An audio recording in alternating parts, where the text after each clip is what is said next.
네, 크롱님들 반갑습니다. 박종환 작가입니다. 네, 어제 비트코인이 큰 폭의 조정을 받으면서 일시적으로 90K가 무너졌지만 빠르게 반등에 성공을 했습니다.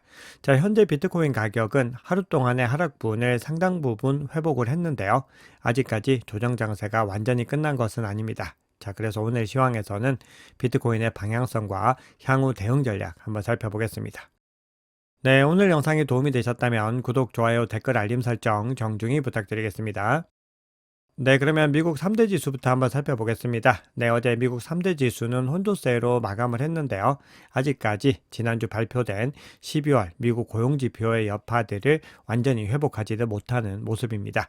나스닥 지수 같은 경우는 장중에 1.7%까지도 빠지면서 굉장히 좀 좋지 못한 흐름을 이어가면 어떻게 할까? 많은 또 투자자들이 염려를 자아냈는데요. 이후에 이 우량주들, 특히 빅테크 위주로 반등에 성공을 하면서 0.38% 하락으로 마감을 했습니다. 네, 그런데 비트코인을 비롯해서 미국 증시에 압박을 가하고 있는 가장 중요한 요인은 미국의 국채 금리입니다. 미 국채 금리가 어제 일시적으로 4.8을 돌파할 정도로 계속해서 상승의 추세를 이어가고 있습니다. 그리고 이 수치는요, 2023년 10월 이후로는 최고치였습니다. 그만큼 뜨거운 고용 때문에 금리 인하에 대한 기대감들이 약해지면서 국채 금리가 계속해서 뛰고 있는 순환고리가 형성되고 있는 겁니다. 그래서 이번 주에 발표되는 생산자 물가지수, 소비자 물가지수, 소매 판매 지표를 주의 깊게 보셔야 됩니다. 오늘 생산자 물가지수가 발표가 됩니다. 네, 그동안 3주에서 4주 정도 비트코인 가격이 부진한 흐름을 이어가고 있는데요. 그럼에도 지난주에 디지털 자산 투자 상품에는 4,800만 달러의 순유입으로 마감을 했습니다. 그래서 구체적인 내역들 한번 살펴보시면은 비트코인 투자 상품에는 2억 1,400만 달러가 순유입이 됐는데 이더리움 상품에서 그보다 많은 양이죠.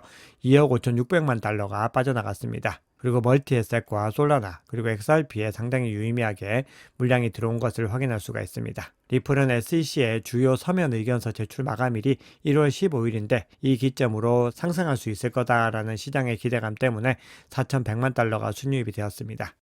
네, 어제 시황에서 마이클 세일러가 세일러 트래커 지표를 공유를 하면서 더 추가적으로 비트코인을 매집할 것에 대해서 예고를 했다라고 전해드렸는데 역시나 예상대로 마이크로 스트래티지가 2,530개의 비트코인을 추가로 매수를 했습니다. 자, 그래서 지금 현재 마이크로 스트래티지는 45만 개의 비트코인을 보유하고 있습니다. 엄청난 양이죠. 그래서 전체적으로 282억 달러에 해당되는 물량이고 평단가는 62.6K입니다. 네, 그러면 온체인 분석 통해서 시장의 상황 조금 더 깊이 있게 들여다보겠습니다. 어제 비트코인이 큰 폭의 단기 조정이 있었고 그만큼 현물 매도 물량도 굉장히 많이 나왔습니다. 이후에 다시 물량들을 받아내는 움직임들을 보이면서 가격이 일정 부분 반등에 성공을 했는데요. 비트코인 가격 모멘텀 지표가 작년 10월 중순 이후로 다시 마이너스를 기록을 하고 있습니다. 그리고 지난해 4월에 반감기 이후로는 가장 가파르게 약세 국면을 보였는데요. 다행히 크게 하락한 이후에 다시 회복세를 보이고 있습니다. 그런데 아직까지 양전환을 하지 않았기 때문에 상승의 모멘텀은 아직까지 얻지 못했다라는 것을 의미하고 이 얘기는 추가적인 조정 장세가 이어질 가능성도 있다라는 것입니다. 네, 그리고 그런 흐름들을 조금 더 명확하게 확인할 수 있는 것이 비트코인의 위험 지수가 급등하는 움직임을 보였습니다. 지난 9월 이후로 계속해서 0을 유지하고 있었는데 최근에 12로 급등하는 움직임을 보였습니다. 이렇게 리스크 인덱스가 커진다는 것은 변동성이 커질 수 있다라는 신호이고 결국은 어제 큰 폭의 조정으로 이어진 겁니다. 비트코인이 90K에서 100K 사이에서 계속해서 좀 박스권에서 움직이고 있는데 아직까지 추세 전환이 이루어지지 않았기 때문에 시장을 조금 더 신중하게 바라보셔야 됩니다. 네, 그런데 현명한 투자자들은 이런 순간들을 중요한 기회로 활용하고 있습니다. 지금 단기 투자자들의 실현 총액이 2024년 9월 이후로 급등하는 움직임들을 보이고 있습니다. 2024년 9월에 1,630억 달러였는데 4,060억 달러로 거의 2.5배 상승하는 움직임을 보였습니다. 네, 이 얘기는 새로운 참여자가 시장에 꾸준히 진입하고 있다는 의미입니다. 즉 지금까지는 비트코인 가격이 너무 높아서 기회만 엿보고 있다가 지금 이 기회를 활용해서 유입되는 플레이어들이 많이 있다라는 의미입니다. 네, 거기다가 고래들의 움직임에서 우리가 중요한 시사점을 좀 봐야 되는데요. 고래를 비롯해서 각 투자 주체들이 투자 전략 자체가 굉장히 차이가 있습니다. 비트코인을 0.1개에서 1개 정도 보유하고 있거나 1개에서 10개 정도 보유하고 있는 이 주체들은 비트코인을 사고 팔기를 계속해서 반복하고 있습니다. 그런데 10개에서 10,000개 정도를 보유하고 있는 이 고래 지갑에서는 다른 투자자들이 정점과 바닥을 맞추려고 시도하는 동안에 계속해서 축적을 이어가고 있습니다. 꾸준히 상승의 움직임들 이어가고 있죠. 그래서 결국은 가장 큰 수혜를 얻은 집단으로 집계가 되고 있고요. 해당 주체들이 물론 최근에 들어서는 약간은 주춤한 움직임을 보이고 있긴 하지만 그럼에도 2025년 1월 이후로도 2,990개 이상의 비트코인을 추가로 매수했습니다. 그런데 이 주체들은 10월 1일에 랠리가 본격적으로 시작되기 전에 25만 7천 개, 그리고 트럼프가 당선된 이후로는 19만 9천 개의 비트코인을 매집을 했습니다. 네, 그리고 비트코인의 펀더멘탈은 계속해서 향상되고 있습니다. 비트코인의 채굴 난이도가 0.61% 상향 조정이 되면서 또 역사상 최고치를 경신을 했습니다. 연이어서 최고치를 경신을 하고 있고 다음 난이도 조정에서도 추가적으로 또 최고치를 경신할 수 있을 것이다 라는 전망이 나오고 있습니다. 네, 그래서 앞서 말씀드렸던 온체인 지표를 좀 정리를 해보면은 비트코인 가격이 아직까지 완전히 회복되지 못했고 조정 장세는 이어지고 있지만 중요한 플레이어들은 이 시점을 투자의 중요한 기회로 활용하고 있다라고 강조를 드렸습니다. 더불어서 비트코인의 펀더멘탈도 개선되고 있는 거죠. 그리고 또 우리가 주목해야 되는 것은 상승 추세로의 어떤 전환들이 가까이 다가오고 있다는 겁니다. 과거 대세 상승장 흐름을 한번 살펴보면은 비트코인의 실현 가격이 200주 이평선을 상방 돌파했을 때 본격적인 랠리가 이어진 것을 확인할 수가 있습니다. 보시면은 중요한 구간으로 볼 수가 있는데 지금 200주 이평선에 임박한 상황입니다. 그래서 만약에 이 구간을 돌파하고 나면은 비트코인 가격이 과거 대세 상승장처럼 본격적인 랠리로 이어질 가능성이 열려 있다. 이렇게 볼 수가 있겠습니다. 네, 그동안 알트코인도 펌핑을 이어갔지만 그럼에도 알트코인 랠리는 본격적으로 시작되지 않았습니다. 여전히 비트코인이 우세한 흐름을 가지고 가고 있고 비트코인과 스테이블코인의 도미넌스 지표를 살펴보시면은 중요한 지지 구간을 반등하는 모습들을 보이고 있습니다. 알트코인 랠리가 본격적으로 일어나기 위해서는 이 구간을 하방 이탈해서 내려가야 되고 이런 가파르게 하락 추세들을 이어가야 됩니다. 그리고 대세 상승장 정점에서는 이 구간들이 가장 낮은 구간들을 형성하고 있는 것을 확인할 수가 있죠. 그래서 결론적으로 비트코인도 알트코인도 아직까지 상승 추세가 많이 남아있다라는 것이고 특히나 알트코인 같은 경우는 비트코인이 더 본격적인 랠리 이후에 알트코인 랠리가 시작이 되기 때문에 지금 시점에서 시장이 조정받을 때 꾸준히 우량한 알트코인들을 매집해 나가면은 대세 상승장 정점에서 큰 수익으로 연결이 될 수 있습니다. 다만 그럼에도 아직까지 장이 완전히 전환되지 않았기 때문에 이 알트코인 투자에서는 단기 미실현 손실이 크게 나올 수 있다는 부분들을 염두에 두시면서 접근하셔야 됩니다. 네, 온체인 분석 마지막으로 시가총액 기준으로 3대 코인의 감정 지표를 한번 살펴볼 텐데요. 부정적인 감정 대비로 이 긍정적인 감정 수준이 어떤 코인이 가장 높은지를 살펴봤더니 XRP가 가장 높게 나오고 있습니다. 그만큼 지금 시장의 기대감이 XRP에 많이 집중이 되어 있다는 것이고 다음이 비트코인, 이더리움이 상당히 저조한 움직임을 보이고 있습니다. 그만큼 지금 시장에서는 XRP에 대한 기대감들이 높다라는 것인데 1월 15일에 중요한 결과가 나오게 되는데 그때를 기점으로 변동성이 나올 가능성이 열려 있습니다. 다만 그럼에도 여전히 해당 이벤트는 불확실성으로 남아있기 때문에 우리가 이런 단기적인 이벤트에 의해서 투자의 관점을 가져가시기보다는 이 XRP가 장기적으로 상승의 추세를 가져갈 수 있을지 장기적인 전망이 어떻게 되는지 이런 부분들을 더 집중해서 이번 대세 상승장 전반을 두고서 전략들을 세워나가셔야 됩니다. 네, 그래서 진행 중인 라이브 스터디가 2025년 스타트반을 시작을 하게 되는데요. 혼자서 투자의 관점들과 전략을 세워나가시기 어려우신 분들은 함께 하시면 큰 도움을 받으실 수가 있습니다. 네, 그러면 시장의 중요한 이슈들 헤드라인 위주로 한번 살펴보겠습니다. 많은 기관 투자자들이 단기적인 변동성이 클 것이다 라는 전망들을 가져가면서 아직까지 단기적으로는 방향성이 잡히지 않았다라는 데 동의를 하고 있습니다. 다만 그럼에도 장기적으로 강세 전망에 대해서는 모두가 다 의견 일치를 보고 있습니다.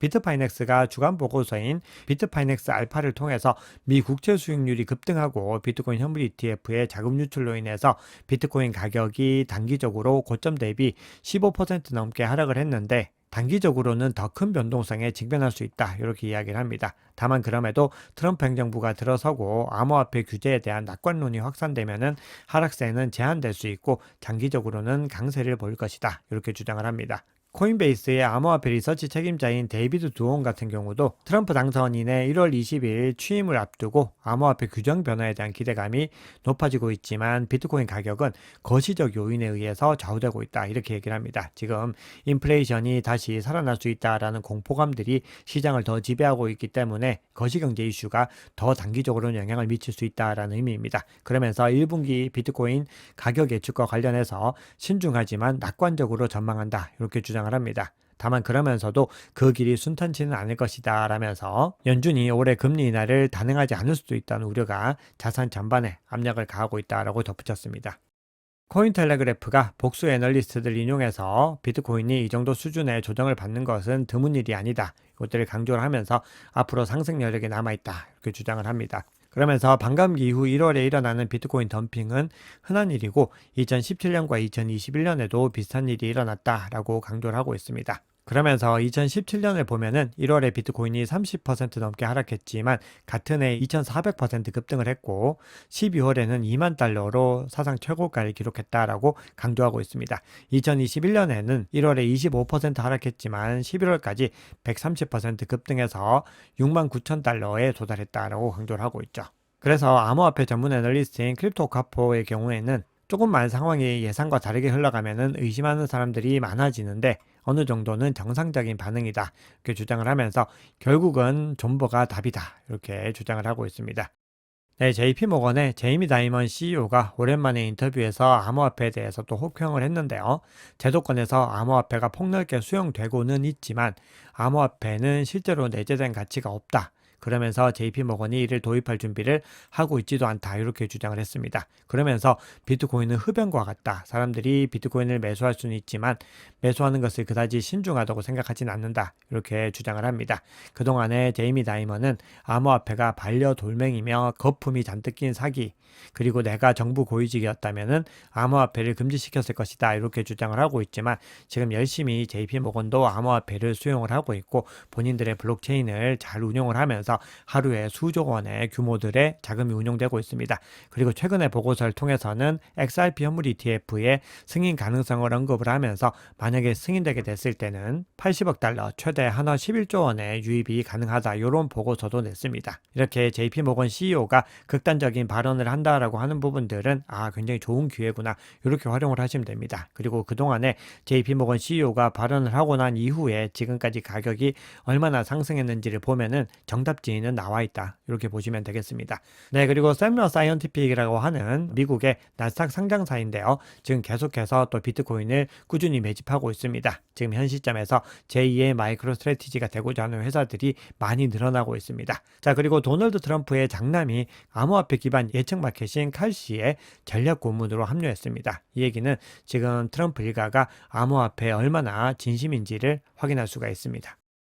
네, 지금 시장에서는 트럼프가 취임 첫날에 암호화폐 관련된 행정명령을 내릴 것이다, 이런 전망들이 나오고 있습니다. 워싱턴 포스트에서 이 소식을 전했고요. 지금 와처구루에서도 굉장히 중요한 보도를 전했는데요. 트럼프 당선인이 취임 첫날에 암호화폐 관련된 행정명령을 내릴 것으로 예상이 되는데 트럼프가 암호화폐를 보유한 은행이 이를 부채로 간주하도록 요구하는 암호화폐 회계 정책을 폐지할 것으로 예상된다, 이렇게 전하고 있습니다. 이 얘기는 지금 두 가지 중에서, 즉 국가 전략적인 자산으로서 도입할 것인지 여부와 은행권들이 지금 비트코인을 비롯한 암호화폐 시장에 진입할 수 있을 것인지, 이 두 가지가 행정명령의 가장 중요한 어떤 두 가지로 회자가 되고 있는데 이 두 번째에 대한 부분들이 가능성이 상당히 높아졌다는 의미이고, 결국은 이 얘기는 은행을 비롯한 전통금융들이 암호화폐 산업과의 융합이 더 강해지게 된다는 의미입니다. 그렇게 됐을 때 암호화폐에 더 막대한 금융 자본들이 들어올 것이기 때문에 결국은 비트코인에는 큰 호재로서 작용할 수가 있습니다. 네, CBD 지표 한번 살펴보겠습니다. 네, 지금 CBD 지표 상으로 역시나 10만 달러의 매도벽은 여전히 구축이 되지 않고 있습니다. 현재 고래들의 움직임 한번 보시면은 갈색 고래가 이 구간에서 물량을 넣었는데 가격에 큰 반등을 이끌어내지 못했습니다. 나머지 고래들이 전체적으로 물량을 계속해서 던지고 있기 때문인데요. 이 구간에서는 같이 물량을 던져내면서 가격에 큰 하락세를 이끌었습니다. 그래서 어제 크게 조정을 받는 구간에서 갈색 고래도 물량을 던져냈는데 이후에 다시 진입을 하면서 가격의 반등을 이끌어내고 있습니다. 하지만 다른 주체들은 여전히 매도세에 더 집중하고 있기 때문에 우리가 시장의 흐름들을 조금 더 진중하게 관찰해야 된다는 겁니다. 네, 비트코인 차트 관점에서도 비트코인은 여전히 약세 국면에 머물고 있습니다. 지금 비트코인 가격이 90K를 일시적으로 하방 이탈해서 89K대까지 내려갔지만 다시 반등에 성공을 해서 하루 동안의 하락분을 많이 회복을 했습니다. 그럼에도 지금 추세 전환은 이루어지지 못했고 조정 장세도 끝나지 않았다라고 볼 수가 있습니다. 자, 거기다가 지금 비트코인 가격이 22평선을 정확하게 터치하고 내려가는 것을 확인할 수 있습니다. 지금 매도세가 추세 전환이 이루어지는 것을 허용치 않겠다. 이런 의지들을 보이고 있는 거죠. 그래서 현재 시점에서 시장의 어떤 흐름을 바꾸기 위해서는 22평선, 즉 95.9K를 상방 돌파해야 되고 이후에 97.3K에 있는 52평선을 돌파해야지, 그리고 이 구간에서 지지를 받아야지 본격적으로 추세가 전환이 되고 더 높은 구간으로 상승 랠리를 이어갈 수 있다. 이렇게 볼 수가 있겠습니다. 네, 그리고 어제 비트코인 가격이 89K대까지 내려갔지만 그럼에도 빠르게 회복을 한 것은 이 매수세가 90K까지는 반드시 지켜내겠다라고 하는 의지를 보인 것이라고 볼 수 있습니다. 그런데 이번 주에 물가 지표가 발표가 되고 20일에는 트럼프 취임식, 그리고 30일에 FOMC 미팅 결과까지 나오기 때문에 이런 중요한 이벤트들을 기점으로 해서 가격에 큰 변동성이 일어날 수가 있습니다. 그래서 만약에 정말 좋지 않은 결과에 의해서 추가적인 조정이 일어나서 다시 90K까지 내려가게 됐을 때는 이 구간들을 돌파하고 더 추가적으로 하락할 가능성도 여전히 열려 있습니다. 그런데 이거는 하나의 어떤 시나리오들인 것이고 다시 굉장히 결과들이 잘 나와서 크게 상승의 추세를 이어갈 가능성도 여전히 열려 있는 것이죠. 그런데 우리는 미래를 갖다가 알 수가 없기 때문에 이 두 가지 시나리오를 모두 다 가지고서 대응 전략들을 가져가셔야 됩니다. 현재 RSI도 봤을 때 50을 하회하고 있기 때문에 매수세보다 매도세가 더 위에 있는 것을 확인할 수가 있습니다. 네, 그래서 URPD 상으로도 재차 중요한 지지 구간과 저항 구간들 좀 확인해 볼 텐데요. 지금 비트코인 가격이 이 구간에 와 있습니다. 굉장히 좀 치열하게 공방을 벌일 수 있는 구간들이고, 만약에 가격이 조금 더 본격적으로 반등하기 위해서는 이 구간이 97K입니다. 결국은 97K 상단을 회복하는 것이 가장 중요하다는 것을 여러 가지 지표들을 통해서 중복적으로 확인을 할 수가 있는 겁니다. 그리고 하단 구간에는 이 구간이 높게 형성이 되어 있는데 이 구간이 92.7K에 형성이 되어 있습니다. 그래서 추가적으로 하락을 하더라도 92K 상단을 지켜내는 것이 중요하다. 이렇게 볼 수가 있겠습니다. 네, 오늘 준비한 얘기는 여기까지입니다. 크롱님들 오늘 영상이 도움이 되셨다면 구독, 좋아요, 댓글, 알림 설정 정중히 부탁드리겠습니다. 지금까지 박 작가였습니다.